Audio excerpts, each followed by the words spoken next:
বন্দে পুরুষোত্তমম। সকলকে আমার আনন্দিত জয়গুরু। আমাদের এই জীবনের সাথে সাথেই ভগবান আমাদের যে বৃত্তি, অর্থাৎ কাম, ক্রোধ, লোভ, মোহ, মাৎসর্য, এগুলো আমাদের জীবনের একটা অঙ্গই হয়ে আছে। তিনি আমাদের জীবনের সাথে এগুলো দিয়ে দিয়েছেন। তাই পরম দয়াল শ্রী শ্রী ঠাকুর এগুলোকে বলছেন প্রবৃত্তি নয়, বৃত্তি। যদিও মানুষ এগুলোকে প্রবৃত্তি বলে, যেগুলো অপব্যবহার যদি হয়ে থাকে। তা আমরা জীবনে ক্রোধের বশে অনেক কিছু ভুল ব্যবহার করে ফেলি। পরম দয়াল শ্রী শ্রী ঠাকুরের এক ভক্ত, আমেরিকান ভক্ত হাউজার ম্যান্দা এলেন, এসে শ্রী শ্রী ঠাকুরকে বলছেন, আমরা ক্রোধের বশে যদি কারোর সঙ্গে দুর্ব্যবহার করেই ফেলি এবং মানুষটা যদি বেঁকে বসে, তাহলে কি করা যাবে?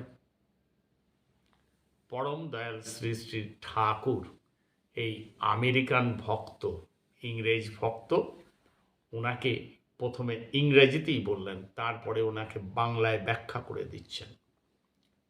শ্রী শ্রী ঠাকুর বলছেন, B prudent and be bathed in repenting penance, then beg pardon with a follow of fulfilling zeal, may bliss with amity embrace you. এটা ইংরেজিতে বলার পরেই শ্রী শ্রী ঠাকুর নিজেই বাংলা করে বললেন, বিচক্ষণ হও, অনুতপ্ত প্রায়শ্চিত্ত স্নাত হও, ক্ষমা চাও আর পরিপূরণী আচরণ তৎপর হও, আশীর্বাদ তোমাকে মিত্রালিঙ্গনে সংবর্ধনা করতে পারে।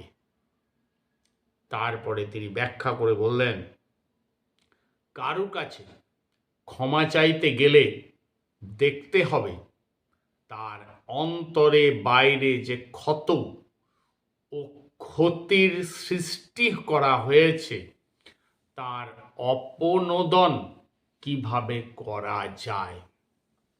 সে চেষ্টা না থাকলে ক্ষমা চাওয়াটা একটা মৌখিক ব্যাপার হয়ে দাঁড়ায়, নিজ অন্তরের পরিশুদ্ধি হয় না। বারবার একই রকম ভুল করবার সম্ভাবনা থাকে। এ কথা মনে রাখা দরকার যে অন্যের উপর তোমার যে ক্ষত ও ক্ষতির সৃষ্টি করি, তার নিরাকরণ যদি না করি, তাহলে তা আমাদের পাওনা হয়ে থাকে প্রকৃতি ও পরিবেশের কাছ থেকে। তাই বুঝে চলা ভালো। প্রকৃতি আমাদের কোনো পাওনার থেকেই বঞ্চিত করেন না। আমরা যদি মানুষের ভালো করি, তার ফল আমরা চাই বা না চাই, মঙ্গল আমাদের আলিঙ্গন জানাতে ভুল করে না।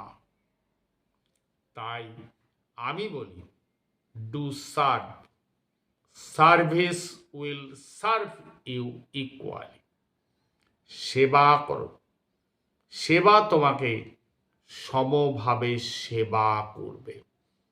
ভালো করো, ভালো হও, ভালো পাও।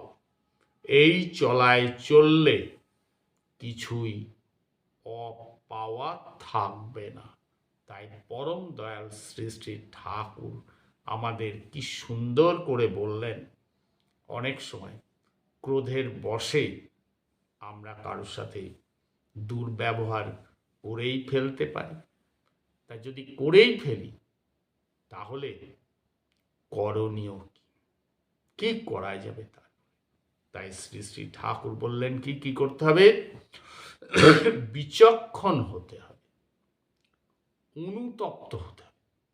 যে ভুল করার জন্য অনুতপ্ত, অনুতাপ, তার কাছে ক্ষমা চাও, আর যে ভুল করার জন্য তার ক্ষতি বা ক্ষতর সৃষ্টি হয়েছে, দুঃখ পেয়েছে বা তার ক্ষতি হয়েছে, সেই ক্ষতিটা কিন্তু পরিপূরণ করার দরকার, এবং নিজেও সেইভাবে অনুতপ্ত হয়ে প্রায়শ্চিত্ত স্নাত হয়।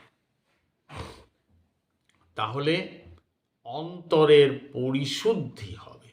আর এই অন্তরের যদি পরিশুদ্ধি না হয়, মুখে মুখে একবার ক্ষমা চেয়ে নিলাম, অন্যায় হয়েছে, তাহলে কি হবে? বারবার ওই একই ভুল করার প্রবণতা দেখা যাবে, সম্ভাবনা থাকবে একই ভুল। তাই অন্তর থেকে শ্রী শ্রী ঠাকুর বলছেন না, অপারগতাবশত কাউকে ক্ষমাশীল হতে যেও।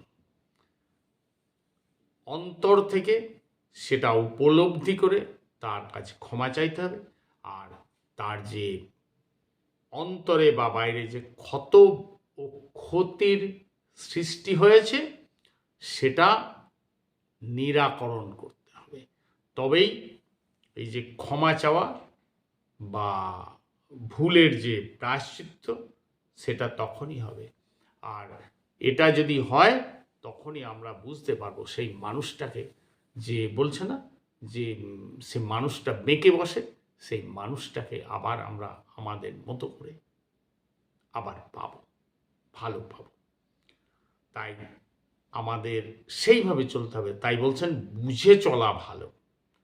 আর আমরা প্রকৃতিতে যাই করি, মানুষের ভালো করলে ভালোই আমরা পাব। প্রকৃতি কিন্তু কখনো কাউকে বলছেন তার পাওনা থেকে বঞ্চিত করেন না। ভালো করলে ভালোই রিটার্ন আসে, খারাপ করলে খারাপই রিটার্ন আসে। তাই ঠাকুর বলছেন do serve, service will serve you equally. সেবা করো, সেবা তোমাকে সমভাবে সেবা করবে। সেবা করো, কিন্তু যেন সেবা নিতে ইচ্ছা না যায়। ভালো করো, ভালো হও, তাহলেই ভালো পাবে। তাই পরম দয়াল শ্রী ঠাকুর বলছেন না, ধরো, করো, হও, পাও। পরম দয়াল ঈশ্বরকে ধরতে হবে, তার নির্দেশিত পথে চলতে হবে, তার বলাগুলো কাজে করতে হবে। আর এই করা হলে আমরা সেইভাবে হয়ে উঠব। আর যেমনতর প্রকৃত হব, প্রকৃতি তেমনতরই উপাধি দিয়ে থাকবে। যেমনতর প্রকৃত হবে, প্রকৃতি তোমায় তেমনতরই উপাধি দেবেন, তেমনতরই পাওয়া যাবে। তাই পরম পিতার কাছে প্রার্থনা, আমরা যেন সেই তার মনের মতো হয়ে উঠতে পারি। জয় গুরু, বন্দে পুরুষোত্তম।